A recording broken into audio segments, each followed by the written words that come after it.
more energy. Energy to get things done, energy to think more clearly, heck, energy just to enjoy life more. Oh, and by the way, all completely natural, no coffee, no Red Bull, no drugs of any kind. Now, if that notion appeals to you, then stick around, because in this video, I'm going to teach you a simple energy exercise to give you more vitality. And we're going to do it together, and we're going to do it right now.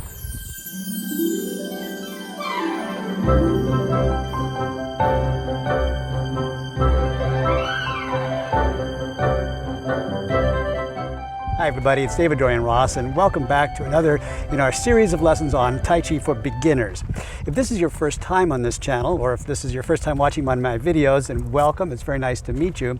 On this channel, we literally have YouTube's largest collection of videos on how to find better health, live longer but feel younger, or find inner peace and tranquility, all through the practice of Tai Chi. But do me a favor and don't hit that subscribe button yet. Wait until you see if you like my teaching style first. Now, in yesterday's video, one of the movements we did in the 10-minute flow session was called piercing the clouds. By the way, if you haven't seen that video yet, I'm going to put a link to it right up there. You can go watch it and find out what we did.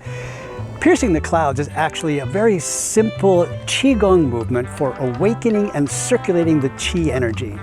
Now, in just a minute, I'm going to jump into the Cherry Blossom studio for a complete breakdown tutorial of this movement for you. But first, I want to remind you to watch all the way to the end, because I have a tip for you on how you'll know if you're doing it right. In other words, how you know if it's working. All right, now let's just dive into the lesson. So this is actually a great simple movement, a great simple Qigong exercise that you can learn just like that. I'm going to break it down into some different layers though. We'll start with just the footwork here. The movement of piercing the clouds is basically done in a lunge position. So step out with one foot forward so that you can move your weight backwards and forwards. You can sit back and forward. As you move forward, of course, you don't want to let that knee travel too far forward there. So if you find yourself really leaning forward, then you want to pull it back. And I'll give you a quick tip about that at the end of the lesson. So make sure you watch all the way through for that quick tip. So the footwork is basically standing in a lunge position and shifting backwards and forwards, backwards and forwards. Now we can do this with either foot. So if I shift to the other foot, again, I'm just going to step out into a lunge here and go backwards and forwards, backwards and forwards. And of course, that was a little fast. I was kind of just walking through it. It'll be nice and slow. And in fact, the pace of the movement is guided by the breath.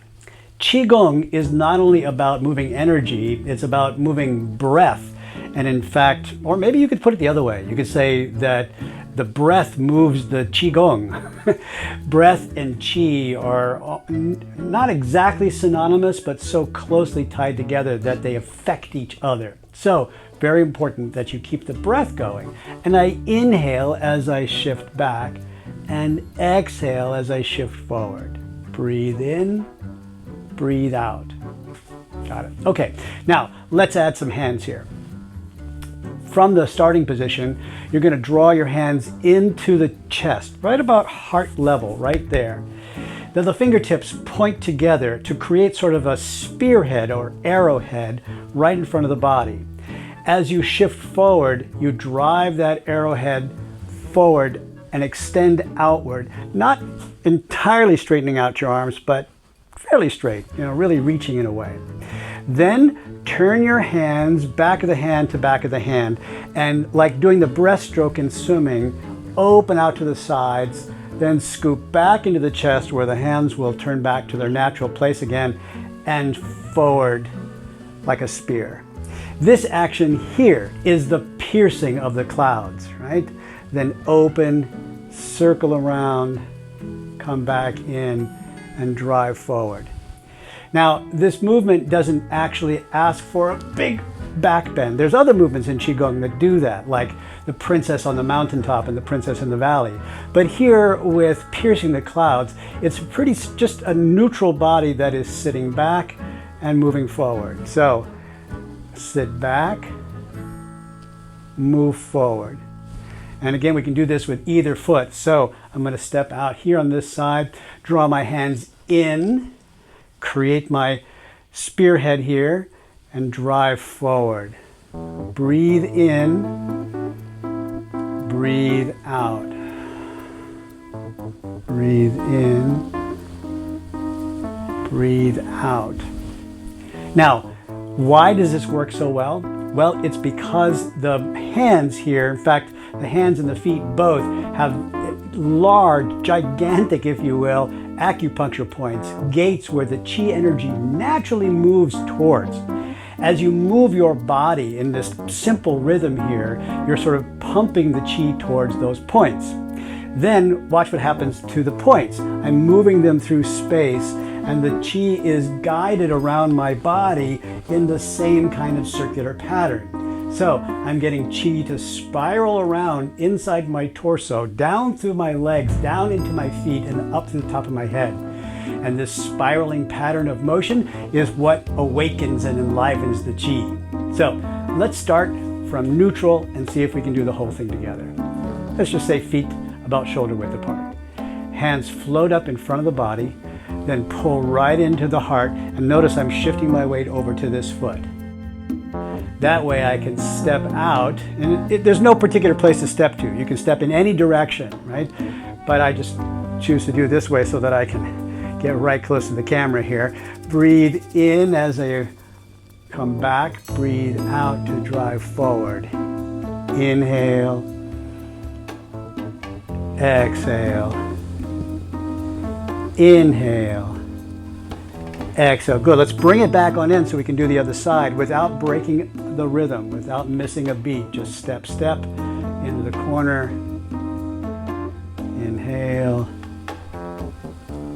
exhale, inhale, exhale. One more time.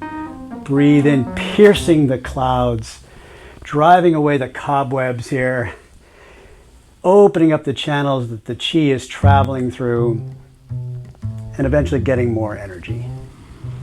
Good. So you could do this first thing in the morning, you know, to wake up your mind and clear the cobwebs out. But you could really do this any time of the day when you get that afternoon slump and you want to get a little bit more energy. Reach for a little piercing the clouds before you reach for that Red Bull. Just saying, it might be healthier.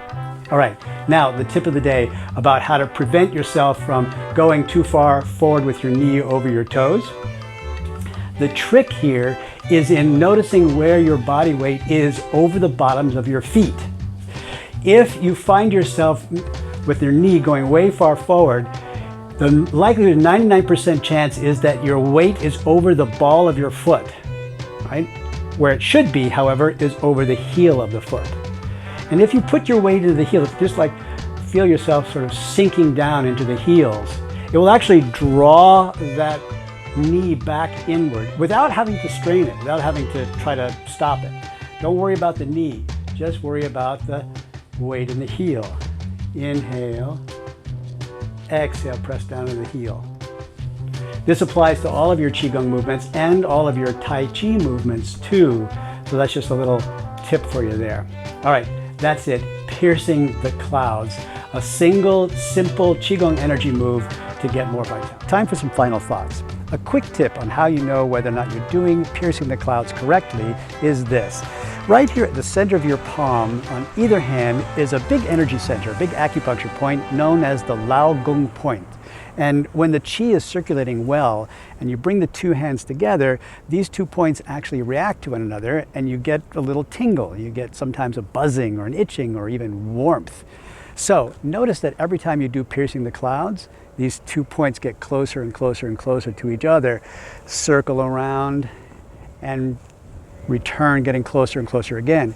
And if you're doing this movement well, every time you do this spearhead, piercing the clouds, you should feel a little tingle in the palms of your hands. Anyway, that's a quick tip just to make sure that you're doing this well. Now, If you're the first time on this channel or watching one of my videos and you made it all the way to this point in the video, first of all, thank you. It's really nice to spend some time with you. And by now I'm thinking, you're probably thinking, yes, I could learn Tai Chi at home with this guy, David-Dorian, and I do like his teaching style. So now, please hit that subscribe button and also click the bell icon so you know when every time a new lesson comes up. Thanks for watching today, my friends. Have a wonderful afternoon, and I'll see you in the next video.